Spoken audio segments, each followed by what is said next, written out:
Fantasy Philosophers is brought to you by fantasy-info.com. Welcome to part 4 of our 2010 Fantasy Football Ranking Draft Board updates. This is July 28th. On this update, the 5 points that we're going to talk about here. First, Keith Bulluck signs with the Giants. Sergio Kindle and his unfortunate injuries he sustained. The Ravens linebacker rookie, and then Terrell Owens, he signs with the Bengals. Steve Smith from Carolina and his arm situation, and Wes Welker and his situation. So here, let's start it off with Keith Bulluck. Keith Bulluck does sign with the New York Giants. He doesn't stay with the Tennessee Titans. I know that Bulluck was talking a lot about wanting to go to New York and play there with the Giants, so gets his opportunity. Now, the curveball that's coming with this is that looks like the Giants, and we'll see if this is legit when we get to the start of the season, but they're saying he's going to be the starter at middle linebacker, and so he's really played outside linebacker throughout his career, not so much the middle there.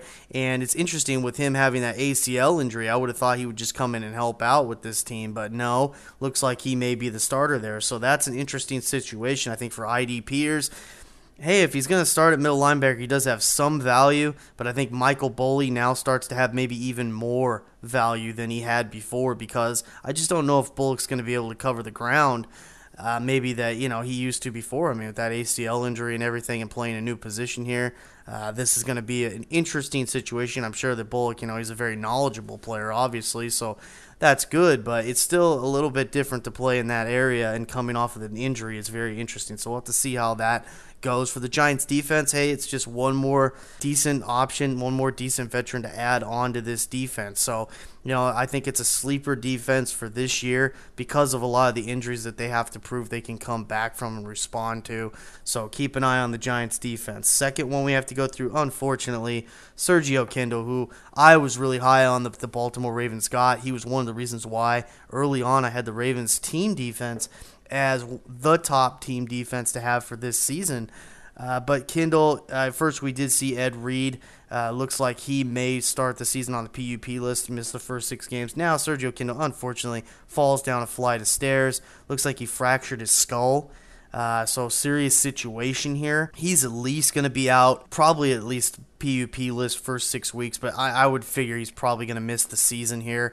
They are saying his recovery is going good, so that's very encouraging to see. I hope he gets his life in order and everything else, his health, and then hopefully he can come back and play football again. It looks like he should, projections-wise, he should be back to playing at some point again, but unfortunately that's a guy who can make plays for that defense, and he's not going to be there, looks like, for them this season. So I tail back the Ravens. It looks like we've tailed them back from number 1 to actually drop them down to number 7 now with the Reed situation and Kindle. Terrell Owens signs with the Cincinnati Bengals. Wow, how about that? Now you got Owens, Ocho Cinco, and Antonio Bryant. Wow, that's a cast of characters right there. With T.O., we talked about on the update when he signed there yesterday. I think he's a flex play option at best to start the season for your team. Right now, he's going to be the number 2 guy there. Chad should still be the number 1 guy on that team, and he's still a decent number 2 receiver to have on your squad. I think it may even help open up some things for Chad because Terrell Owens is there. Owens isn't the player he was a few years ago.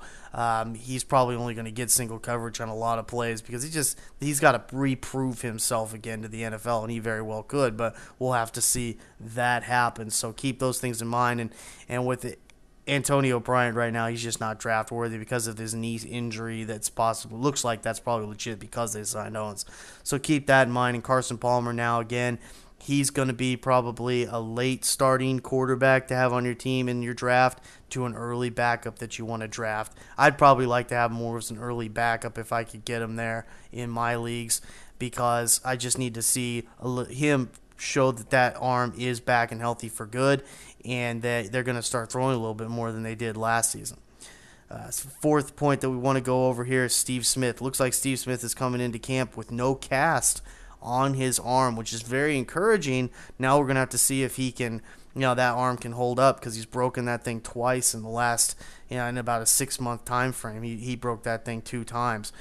He's not lifting weights yet, but it is encouraging that he's not coming in with a cast of any sort. We'll see how that plays out. We'll keep you updated. Wes Welker, the Patriots are now saying that Patriots are always playing mind games, but it seems like now that maybe Wes Welker will be ready for week 1, but I still caution fantasy owners, even if he is ready, don't expect the full-on Wes Welker that we've had in years past, because he had a nasty knee injury on the last week of the season, and I just don't think he's going to be able to take the load as much as he did and do it through the full season. Maybe there'll be some games where he has some nice days for you. Obviously, he's going to be more valuable in PPR leagues than he is in a regular league. Depends on where you can get him. If it's just in a standard league, I'd stay away from him this year, to be honest with you. At best, a flex play. In PPR, yeah, he's worth having. And it's up to you really about where you're going to take him, because it's just how much do you think he's going to bank on coming back and getting a lot of receptions, which is what he really needs to have, because he's not the greatest of touchdown makers. So I think he's worth having on your team. I wouldn't necessarily draft him as being one of your core starters, even in a PPR league, because that's banking on him pretty hard. Or if you do that, let's say that. If you do that, then you better darn well have a guy that you can back up with him, that you can start right away if he's not responding the way that, we expect him to do when he's healthy. For more fantasy football information, go to fantasy-info.com and sign up for our free e-newsletter. Good luck in your 2010 Fantasy Football League. As an added bonus, the Fantasy Info guys will include their 5 secret tips for success in fantasy football with your free subscription.